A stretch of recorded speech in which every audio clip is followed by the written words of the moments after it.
একটু অসাবধানতা আমাদের জীবনের অনেক বড় একটা বিপদের কারণ হতে পারে। এখানে দেখতে পাচ্ছেন আমার ফ্রিজে এত পরিমাণ বরফ জমে গেছে যে এই বরফটা প্রায় ১.৫ মাস, ২ মাস, ৩ মাস আমি ব্যবহার করলেও এমন বরফ কিন্তু জমে না। কখন যে কে কিভাবে ফ্রিজের পাল্লাটা বা দরজাটা খুলে রেখেছে আমি কিন্তু জানি না।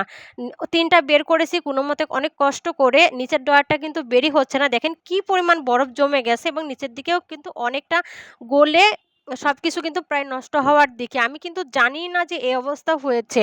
তো সবকিছু আল্লাহ তাআলার ইচ্ছা। তিনি মানে সাবধান করেছেন। তিনি আমাকে দেখিয়েছেন। আমি কিছু একটা রাখতে যাচ্ছিলাম, সঠিকটা আমার এখন মনে নেই। তো আল্লাহর দরবারে লাখো কোটি শুকরিয়া। তিনিই ভালো জানেন, তিনিই মারতে পারেন, তিনিই কিন্তু বিপদ থেকে বাঁচাইতে পারেন। দেখেন কি অবস্থা, সবকিছু কিন্তু প্রায় গলে গিয়েছে। যদি না দেখতে পারতাম তাহলে আমার কি যে অবস্থা হতে পারে। এই ভিডিওটা করার আগে বা দেখার আগে আমি এক আপুকে দেখছিলাম যে তার ফ্রিজেরও কিন্তু ঠিক এই অবস্থাই হয়েছিল।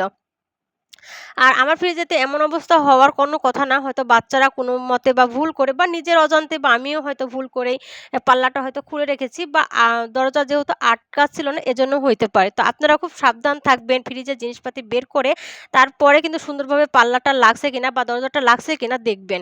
তো আমি ফ্রিজের পাল্লাও বলতেছি, দরজা বলতেছি এতে আপনারা মাইন্ড করেন না। আমি তো ড্রয়ারগুলো সুন্দর করে ধুয়ে নিয়ে এসে একটার থেকে আরেকটা কিন্তু গুছিয়ে গাছিয়ে পরিষ্কার করতেছি। এই পরিষ্কার করতে প্রায় সকাল থেকে কিন্তু সকাল থেকে বলতে সকালে অনেক কাজকর্ম করেছি। বাড়িতে যেহেতু বিয়ের আয়োজন চলতেছে, অনেক কাজ আছে বুঝতেই তো পারতেছেন কত কাজ। দেখেন কি বড় মোটা বরফ জমছিল, এটা বাচ্চারা নিয়ে খেলা করবে এবং ওরা খাইতে চাচ্ছে। তো আমি নিয়ে এসে দেখাচ্ছি, দেখো কি পরিমাণ বরফ জমছে বাবা কত মোটা। আর এইটা আমাদের চারিদিকে কি অবস্থা দেখেন ফাঁকা। আর এই বৃষ্টি, এই মেঘ এরই মধ্যে কিন্তু সবকিছু কাজ করতে হচ্ছে। কাপড়-চোপড় পরিষ্কার করতে হচ্ছে, ফ্রিজগুলোকে পরিষ্কার করতে হচ্ছে, অন্যান্য যেসব জিনিসপাতি আছে সেগুলো পরিষ্কার করতে হচ্ছে, ঘরবাড়ির ঝুল পরিষ্কার করতে হচ্ছে, ঘরবাড়ির ফ্যান-ট্যানগুলো পরিষ্কার করতে হচ্ছে, সব মিলায়। মানে আমি এত পরিমাণ ব্যস্ত হয়ে গেছি। আর এদিকে যে আমার আমের অবস্থা এত খারাপ তা বলতে পারব না। আম কিছু পচে গেছে সেগুলোকে ফেলে দিয়ে ভালো আমগুলোকে ফ্রিজে রেখে দিচ্ছি। আর এর মধ্যে সকালবেলা আমার চ বড় ভাই এসে কলা দিয়ে গেছে। ও অফিসে যাওয়ার পথে কিন্তু এসে প্রায় সকালবেলায় ৬:০০ ৭:০০ র মধ্যে কিন্তু এসে জিনিসপাতি দিয়ে যায়। যেগুলো আমার প্রয়োজন বা আমাকে দিতে হবে বলে সেগুলোই দিয়ে যায়। আমার বাচ্চারা যেগুলো পছন্দ করে সেগুলো দিয়ে যায়। দেখেন কলাগুলো কিন্তু অনেক সুন্দর। এখানে প্রায় ১৬ টা না ১৭ টার মতো কলা আছে। তো ফ্রিজ থেকে যেই বের করার সময় এটাকে আমি মাছ দেখিয়েছিলাম প্রায় ৬ কেজি ওজনের। তো ৬ কেজি মাছ নিয়ে এসেছিল আপনার ভাইয়ারা। একটা সিলভার কাপ মাছ ছিল প্রায় ৪ কেজি। তার মধ্যে থেকে ১.৫ কেজি শুধু ডিমই বের হইছে। তো আমি ডিম প্রায় ১/২ কেজির বেশি নিয়ে রান্না করতেছি। আমার কড়াইটাই ভরে গেছে। আর আমি একদিকে আলু উঠিয়ে দিয়েছি। তো আসসালামু আলাইকুম, সবাই কেমন আছেন? নতুন একটা ভিডিওতে আপনাদেরকে স্বাগতম। ভিডিওটা ভালো লাগলে ১ম এ বলে নিচ্ছি লাইক, কমেন্ট, শেয়ার দিতে কিন্তু ভুলবেন না।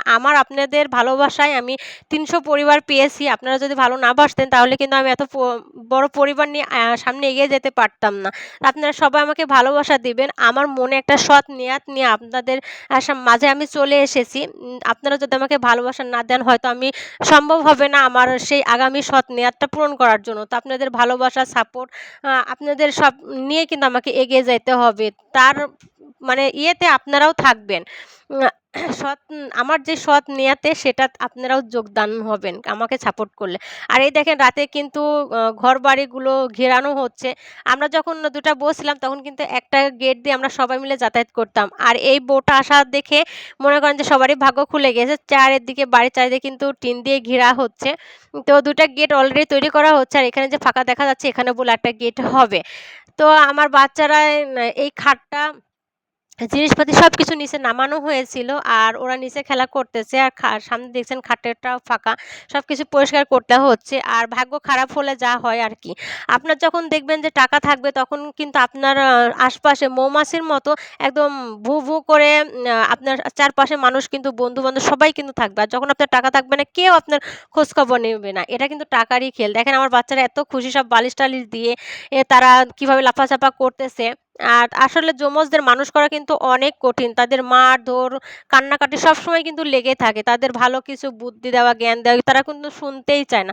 একজন যদি একটু ভালো হয়ে থাকে আরেকজনের দেখাদেখি কিন্তু আরেকজনও আবার খারাপ হয়ে থাকে।